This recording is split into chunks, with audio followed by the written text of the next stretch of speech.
Hello YouTubers, Reloading Bench back with you once again.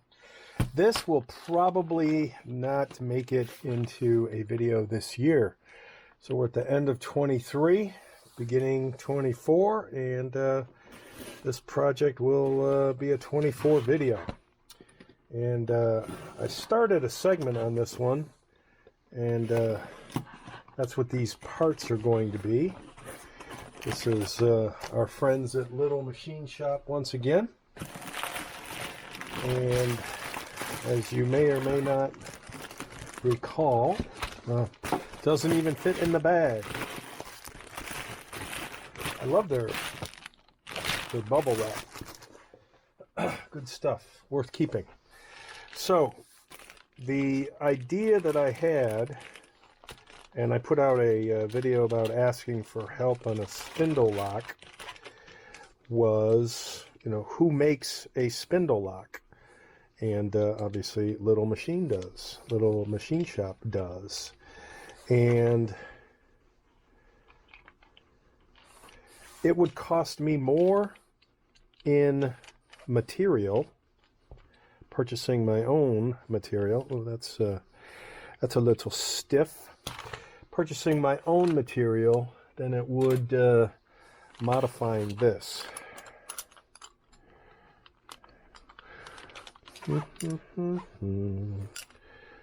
Okay, we're bigger than a half. I don't know if I have on my bench the next smallest size up. Yes, I do. Okay, so the idea behind this mechanism, and this was one of the reasons why the buy versus build decision, always a challenge, because at what point, oh, it looks like they lock it in. So at what point do you say it's cheaper to build it than it is to buy it? Or vice versa, cheaper to buy it than it is to build it. And again, with my limited machining skills and capabilities, I would be spending a lot of money on material to then try and make something like this. Not that this is anything fancy, but the biggest issue being this cut. And people are like, oh, you could just do a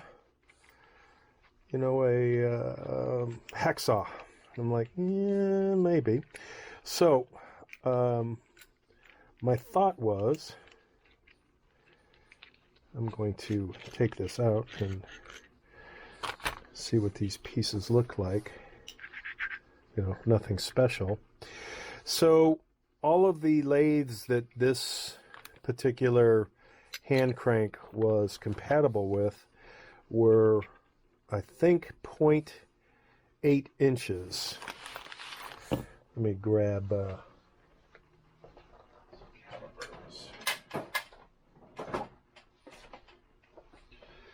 roughly 0.8 inches, and I'm at 1.25 inches. So methinks this is going to be about 0.8. Let's go to inches. Okay, I was close. 0.86. So 0.86, and I'm guessing this is going to be maybe like a 0.7 something. Actually, I don't need to really put that together. Okay, I was pretty close. 0.76. So 1/10 of an inch difference. Let's see what we are in millimeters. 21.89. 1946. So what do we got? 21.89. 1949. So 2.5 millimeters, roughly, smaller. So that brings us to this package.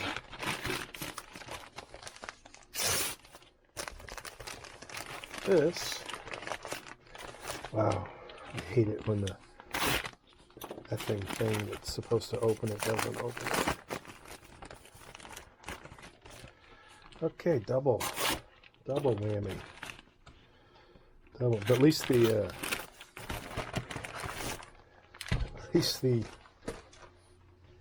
blade is sharp. All right. So this approach I'm going to take is very similar to what I did with my Mag P. I'm going to take this 1.25 inch round of brass, and let's see how close to 1.25 inches it is.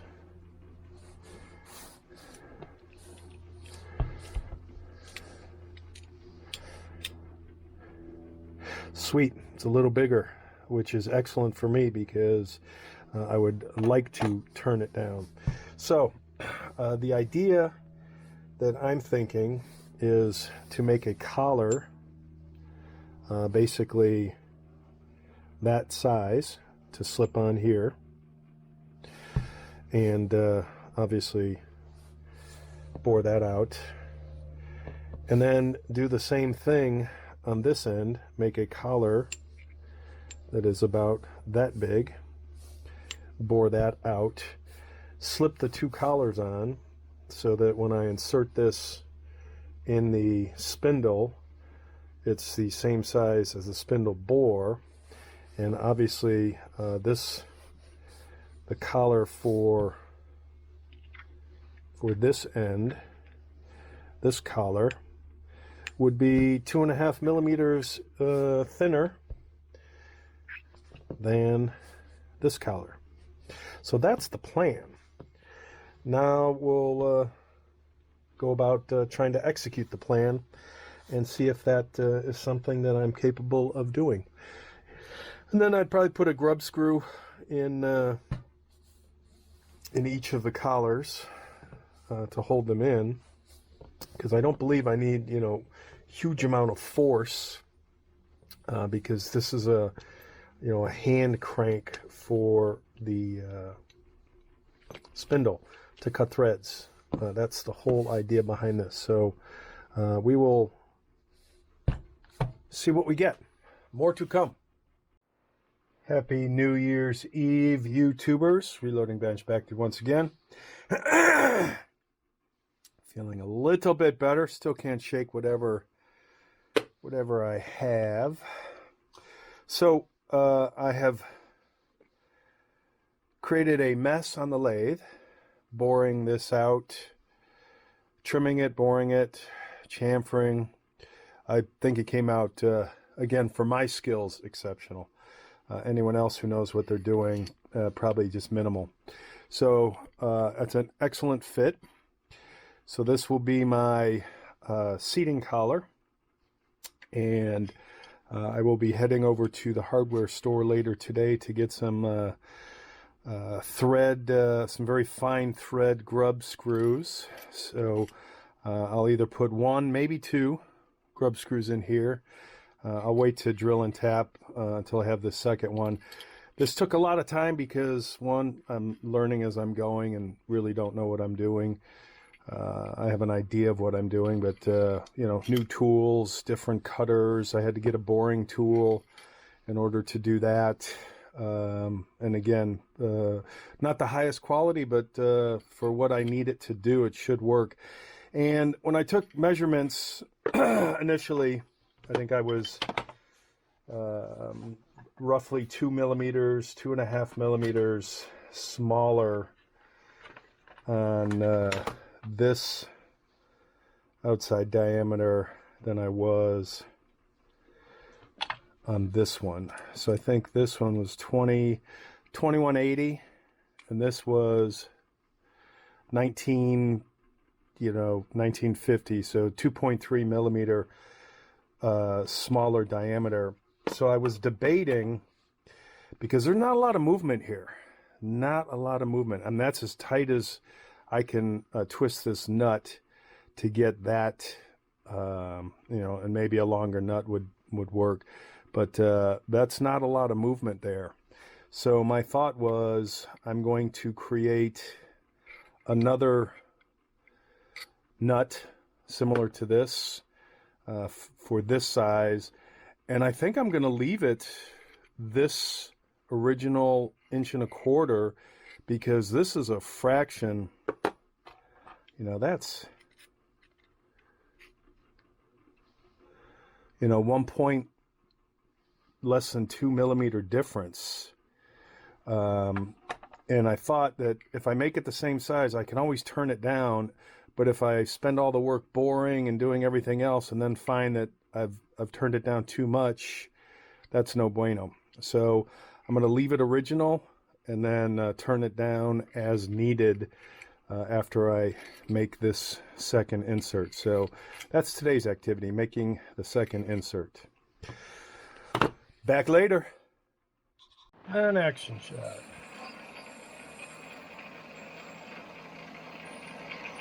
One of the few I do.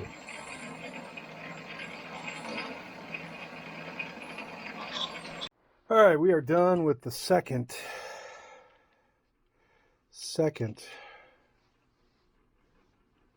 collar. I think I need to maybe soften this edge just a little bit. Yes, I will soften this edge a little bit. So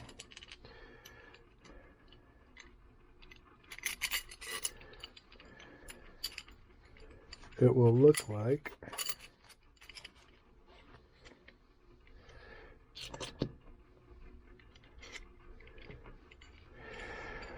off to the hardware store here in a minute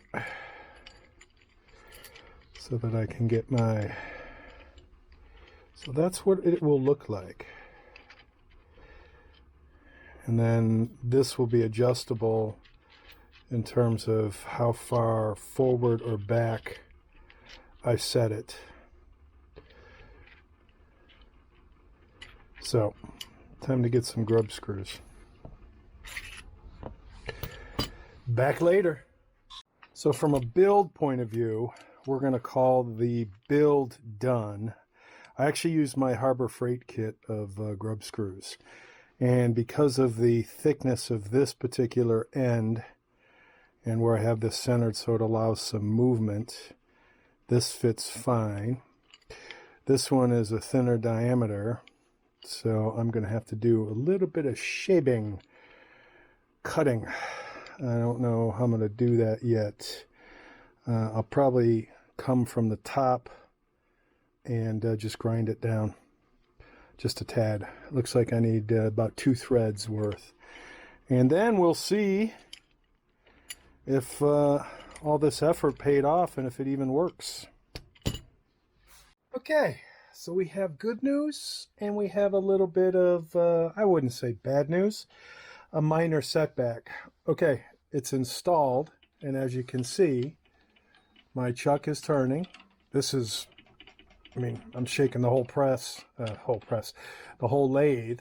So this idea works, but as you can see, I'm hitting part of the frame. So obviously, I can do one of two things. I can bend the shit out of this so that, you know, it has like a little L and clears here. Or I get a longer screw, a longer lead screw, and do something here. And I'm leaning more towards a longer lead screw. So maybe a trip to the hardware store. Not quite sure. Not quite sure. But it works. Yay. All that shit turning, making this mess, which will need to be cleaned up. But just to show you, because somebody will probably ask, does it come out?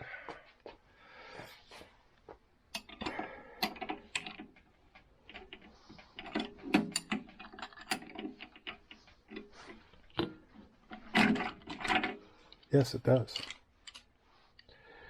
There's my shortened hex grub screw, and it works just fine.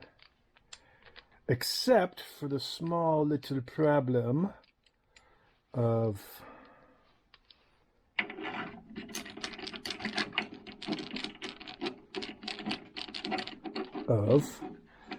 and it's not like I can pull it out too far. Actually, you know what? I wonder if I can.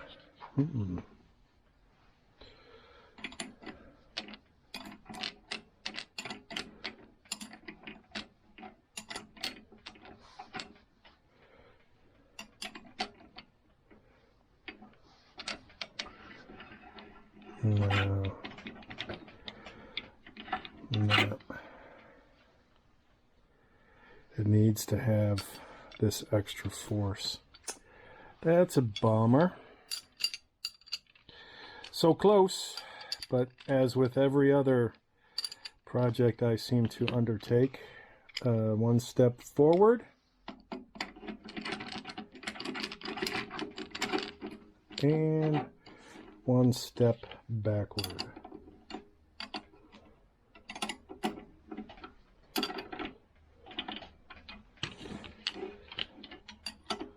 A little tighter.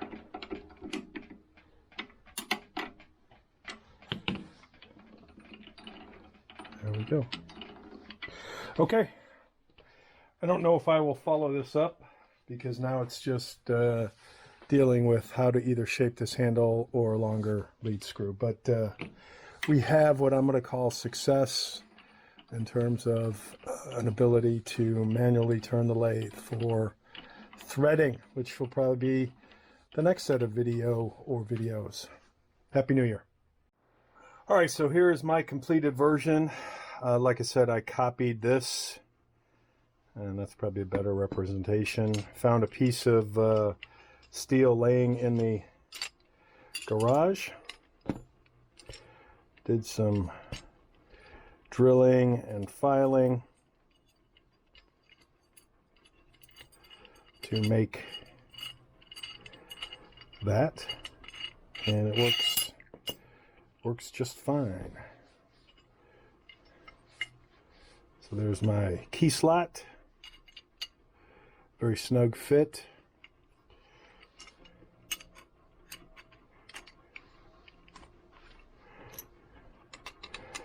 I'm not a fan of I don't want to say destroying, tinkering, irreversible tinkering. Not that bending it is irreversible. Obviously, it'll weaken the metal. But this also gave me the opportunity to tinker and explore and do, you know, some different shit on my own, so that I could make my own version of this. And like I said, you'll see in the last part of the video when I show it to you working, because I did this in reverse order. Maybe I bend this and rebend that, or I bend this, cut that off, put another hole, and it's a little easier to use, not at such a weird angle. But in terms of getting it done and having it work, it's working. So we're going to call this the first project of 2024. Take care, folks. Hello, YouTubers. Reloading Bench back to you once again. So I took the original handle that obviously didn't fit because it was hitting the side of the lathe, and I found some scrap metal that was approximately similar enough that it's strong, not quite the same. I was thinking, do I just take this and bend the shit out of it? And I thought, no, let me play with some scrap. So I'll take this apart in a minute. I copied this and fashioned my replacement, which, as you can see, the chuck turning here. So I don't know if I'm going to keep this angle or bend this, you know, maybe this way, in which case I didn't need this bend.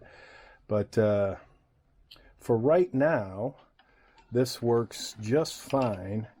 And maybe, I haven't tried this, to put the cover on. Let me see if it'll even go on. Now it looks like I'm a little, no, cover not going to go on, which is okay.